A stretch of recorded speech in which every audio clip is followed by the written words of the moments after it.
Assalamualaikum warahmatullahi wabarakatuh. Selamat pagi pemirsa Trans 7.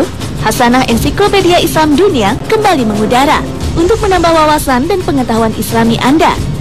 Para pemimpin negeri kita yang kita cintai akan kembali menaikkan harga bahan bakar minyak.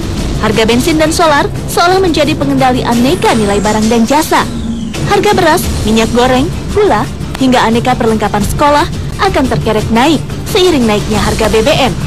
Tetapi ada orang picik dan licik yang ingin mengambil keuntungan di antara kesulitan yang ada. Beberapa orang yang memiliki kekuatan uang dan modal justru berusaha memperkaya diri sendiri dengan cara menimbun bahan bakar minyak yang bersubsidi, seperti yang terjadi di Mamuju Utara, Sulawesi Barat. Mereka menutup mata dan hati bahwa tiap tetes BBM bersubsidi sejatinya diperuntukkan bagi rakyat miskin. Namun yang terjadi malah sebaliknya. Kaum kaya justru ingin menimbun harta sebanyak-banyaknya dengan cara merampas hak kaum miskin dan papa. Padahal bukankah kekayaan mereka itu adalah bagian dari amanah Allah Subhanahu wa Ta'ala yang Maha Pengasih lagi Maha Pemurah. Dan Islam telah secara nyata menegaskan pentingnya menjaga amanah yang dibebankan kepada pundak seorang hamba, seperti yang tersari dalam Al-Quran Surat Al-Anfal ayat ke-27. Ya ayyuhalladzina amanu la takhunu Allah war rasul wa takhunu amanatikum wa antum ta'lamun. Sadaqallahul-azim, Maha benar Allah atas segala firman-Nya. Penimbunan yang dilakukan oleh segelintir orang pada akhirnya membuat para nelayan tak kebagian jatah solar. Tiadanya solar membuat mereka tak bisa melaut. Akibatnya asap dapur sulit mengepul di perkampungan nelayan, dan kemiskinan pun semakin lekat dengan hidup rakyat di pesisir pantai. Pemirsa, polemik dan ketegangan yang menyeruak terkait dengan harga bahan bakar minyak bisa terjadi karena masih dominannya pemikiran bahwa bahan bakar minyak adalah sumber energi utama di muka bumi.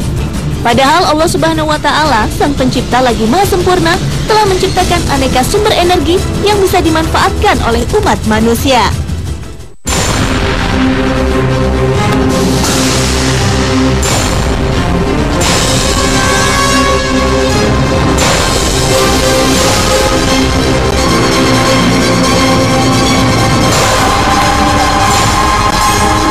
Krisis energi yang mulai kita rasakan saat ini, seperti pemadaman bergilir yang dilakukan PLN, adalah dampak dari semakin menipisnya ketersediaan sumber energi utama seperti minyak bumi. Pencarian energi terbarukan mulai dilakukan demi memenuhi kebutuhan manusia akan energi. Mampukah manusia menjaga bumi yang Allah Subhanahu wa Ta'ala titipkan ini tanpa membuat lagi kerusakan? Assalamualaikum pemirsa Hasanah Ensiklopedia Islam Dunia. Pagi ini kami hadir kembali dengan serangkaian informasi untuk Anda. Energi adalah bagian yang tak terpisahkan dari kehidupan manusia. Sumber energi diciptakan Allah Subhanahu wa Ta'ala melalui berbagai macam bentuk. Di antaranya energi dari panas dan cahaya yang dijelaskan Allah Subhanahu wa Ta'ala lewat sebuah perumpamaan di surat An-Nur ayat 35. Allahu nurus samawati wal ard. Mathalu nurihi kamishkatin fiha misbah. Al-misbahu fi zujajah. الزجاجة كأنها كوكب دري يوقد من شجرة مباركة زيتونة لا شرقية ولا غربية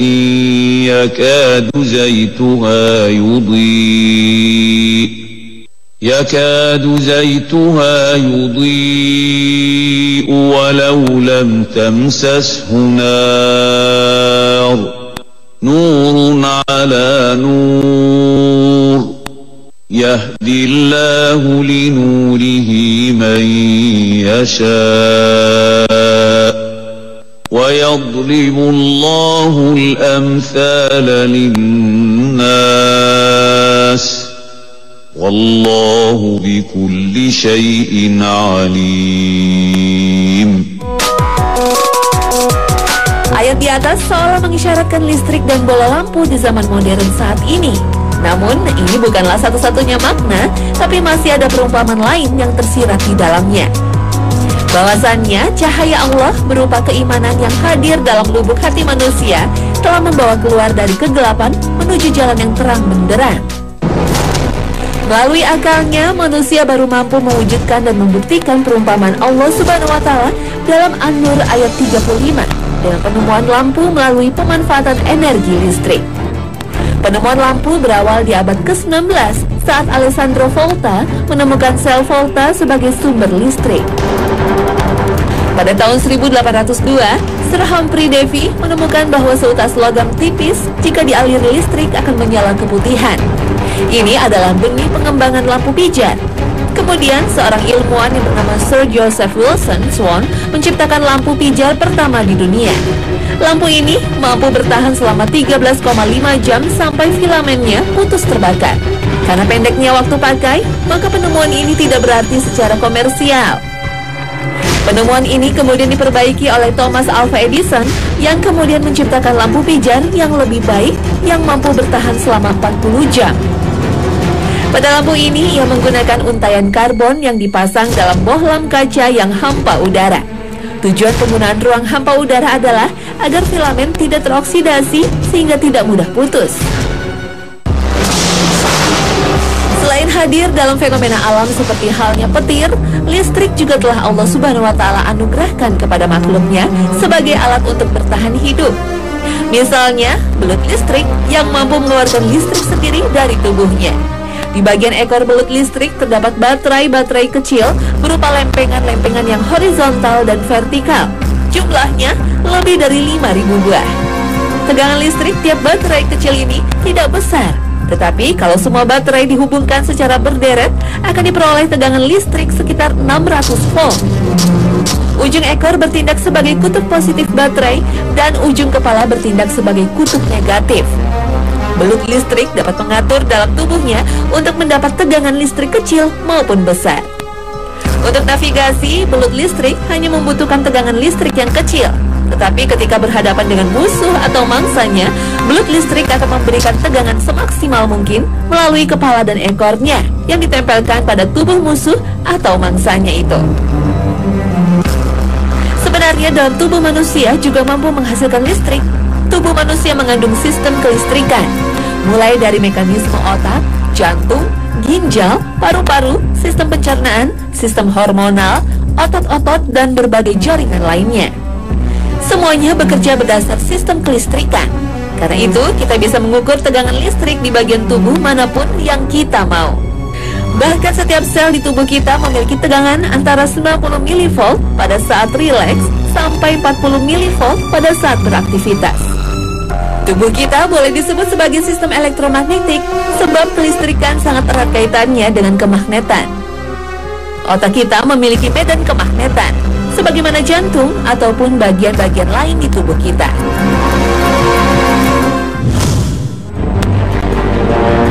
Kemajuan teknologi yang mempermudah cara hidup manusia berimbas pada semakin tingginya kebutuhan manusia akan energi. Sumber energi fosil seperti batu bara dan minyak bumi menjadi yang utama digunakan. Sejak terjadinya revolusi industri di Inggris tahun 1764 yang diawali penemuan mesin uap oleh James Watt dengan memanfaatkan batu bara, konsumsi manusia terhadap sumber energi fosil semakin meningkat. Eksplorasi pencarian minyak bumi diawali pada abad ke-19.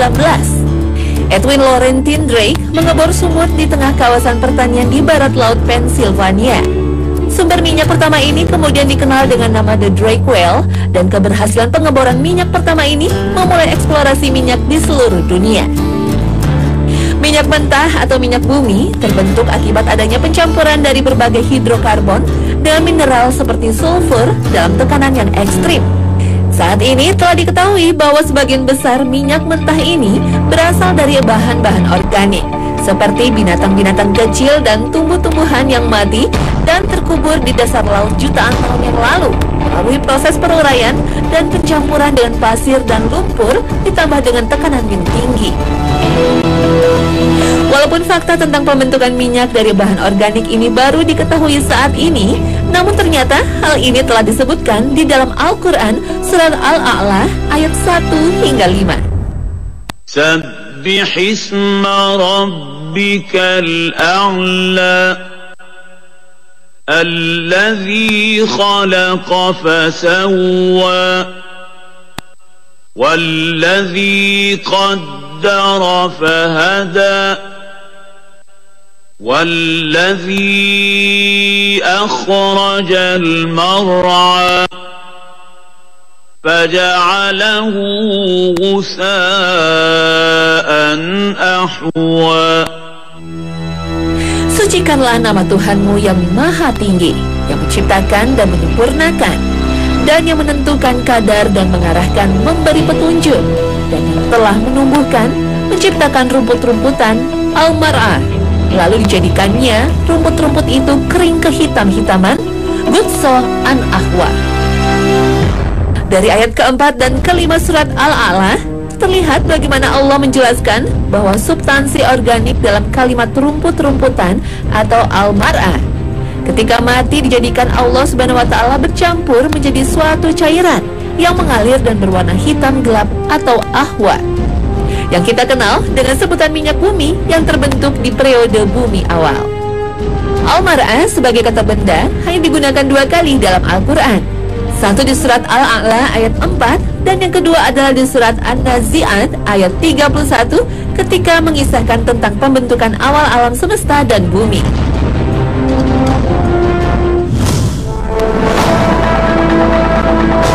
Kini, jutaan lampu menyumbang cahaya artifisial di permukaan bumi sebagai substitusi dari cahaya matahari yang hilang saat kembali ke peraduannya. Semakin banyak lampu, artinya semakin banyak energi yang harus dihasilkan. Konsumsi manusia terhadap energi terus meningkat sejak terjadinya revolusi industri. Dan peningkatan populasi penduduk di dunia berbanding terbalik dengan ketersediaan sumber energi fosil yang tersedia di alam. Akibatnya, terjadi krisis energi menjadi sebuah ancaman. Sumber-sumber energi dari bumi terus digali dan dieksploitasi, mulai dari pemanfaatan batu bara, minyak bumi, gas alam, hingga tenaga nuklir telah dimanfaatkan untuk menopang kebutuhan energi dalam jumlah besar. Energi merupakan kebutuhan yang vital untuk kehidupan kita sehari-hari. Energi membantu kita memproduksi makanan, merupakan sumber tenaga transportasi, dan mendorong saluran komunikasi di seluruh dunia. Energi, air, dan sistem makanan dunia memiliki keterkaitan yang sangat kuat. Dalam hadis riwayat Abu Daud, Rasulullah mengingatkan, manusia itu berserikat, bersama-sama memiliki dalam 3 hal: air, padang rumput, dan api. Dalam hadis tersebut, sumber energi tidak boleh dikuasai pribadi atau privatisasi, melainkan penyelenggaraannya harus dilakukan untuk kepentingan bersama. Namun semakin tingginya populasi manusia di bumi dan kebutuhannya akan energi mengakibatkan sumber daya esensial penghasil energi seperti minyak bumi semakin berkurang. Mobilitas manusia pun ikut andil sebagai penyebab. Tahun 2050, jumlah mobil di jalan diperkirakan akan naik 3 kali lipat, jumlah penerbangan penumpang dan barang pun semakin bertambah. Sementara cadangan energi fosil dunia kian menipis. Energi ini diperkirakan tidak mampu bertahan dalam jangka waktu yang tidak lama. Minyak bumi misalnya, hanya mampu mencukupi kebutuhan energi dunia hanya sampai 42 tahun lagi. Sedangkan gas alam cair diprediksi bertahan hingga 62 tahun ke depan. Salah satu cara untuk mengatasinya adalah mencari sumber energi terbarukan, di antaranya dengan memanfaatkan uranium untuk menghasilkan tenaga nuklir. Ketersediaan uranium dunia diprediksikan mampu memenuhi kebutuhan energi dunia hingga 3.600 tahun mendatang. Namun, pemanfaatan tenaga nuklir dan pengelolaannya masih menimbulkan kekhawatiran. Peristiwa kebocoran PLTN Fukushima beberapa tahun yang lalu atau peristiwa Chernobyl memberikan dampak yang buruk kepada lingkungan. Usaha pemanfaatan sumber energi yang lebih bersahabat dengan lingkungan mulai dilakukan, di antaranya dengan memanfaatkan tenaga angin, panas bumi, arus laut, dan matahari. Angin adalah udara yang bergerak yang diakibatkan oleh rotasi bumi dan juga karena adanya perbedaan tekanan udara di sekitarnya. Angin bergerak dari tempat bertekanan udara tinggi ke bertekanan udara rendah. Allah Subhanahu wa Ta'ala telah memberikan karunia-Nya kepada kita dengan angin yang selalu tersedia melimpah di alam. Dalam surat Syad ayat 36 disebutkan, kemudian kami tundukkan kepadanya angin yang berhembus dengan baik menurut kemana saja yang dikehendakinya.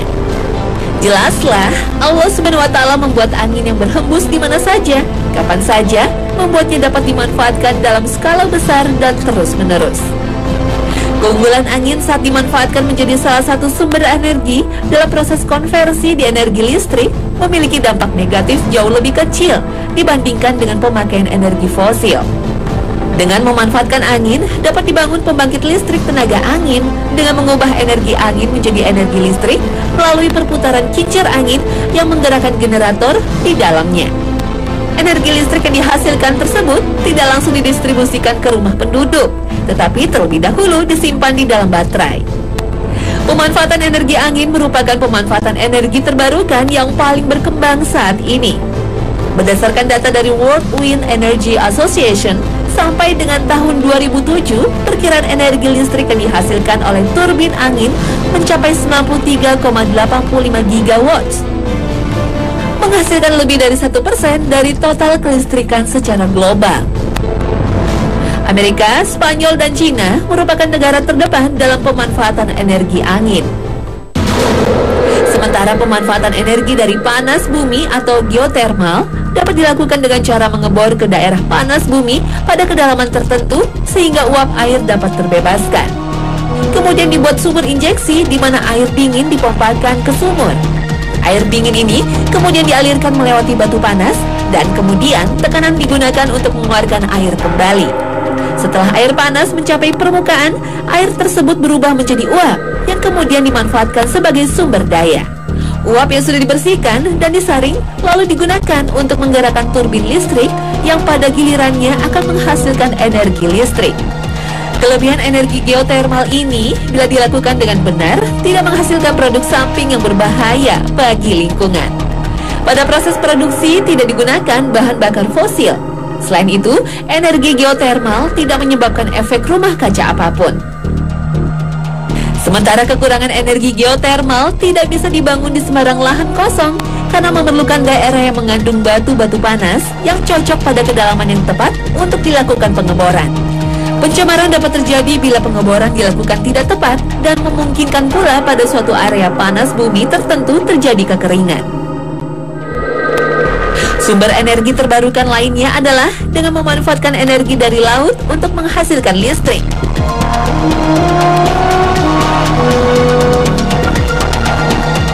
Allahul ladzi sakhkhara lakumul bahra litajriyal fulku fihi bi amrihi wa litabtaghu min fadlihi wa la'allakum tashkurun. Dalam surat Al-Jasiyah ayat 12 tersirat bahwa Allah Subhanahu wa Ta'ala telah menundukkannya untuk kita, kemudian kita diminta untuk mencari sebagian karunia-Nya di sana. Salah satunya yaitu dengan memanfaatkannya sebagai sumber pembangkit energi listrik. Selain murah, karena relatif tidak mengalami fluktuasi harga di pasar global, energi listrik dari laut juga tidak memiliki keterbatasan pasokan. Pemanfaatan energi laut memiliki beragam keistimewaan. Selain dikenal ramah lingkungan, arus laut juga memiliki densitas 830 kali lipat lebih tinggi dari densitas udara.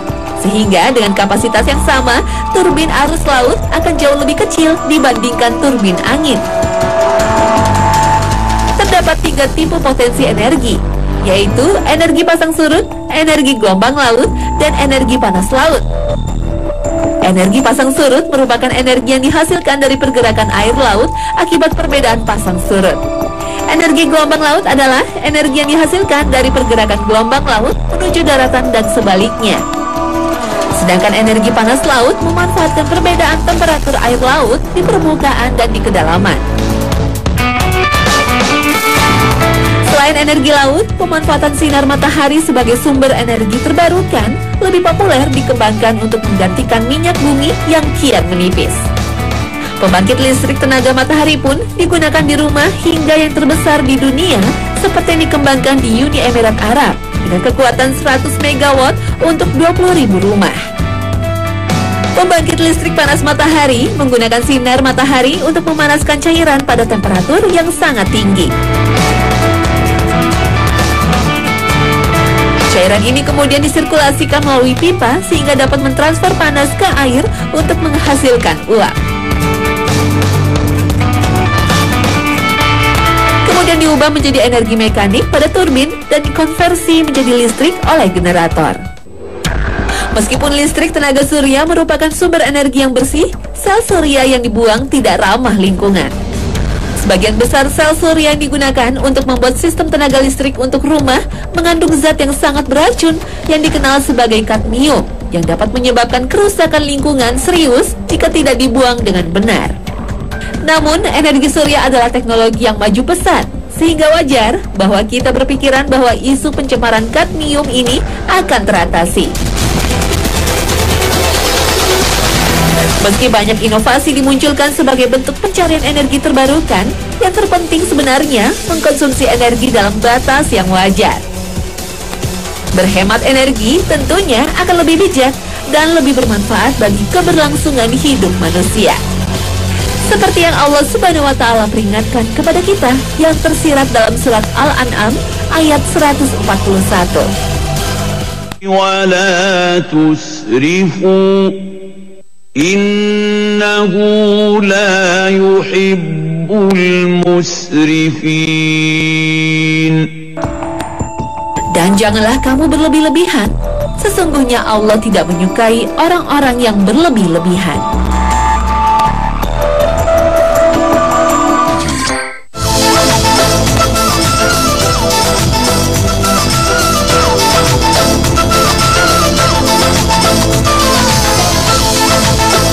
Nah pemirsa, berakhir sudah kebersamaan kita pagi ini. Jangan lewatkan tayangan Hasanah esok hari yang tentunya hadir dengan tema yang lebih menarik. Wassalamualaikum warahmatullahi wabarakatuh.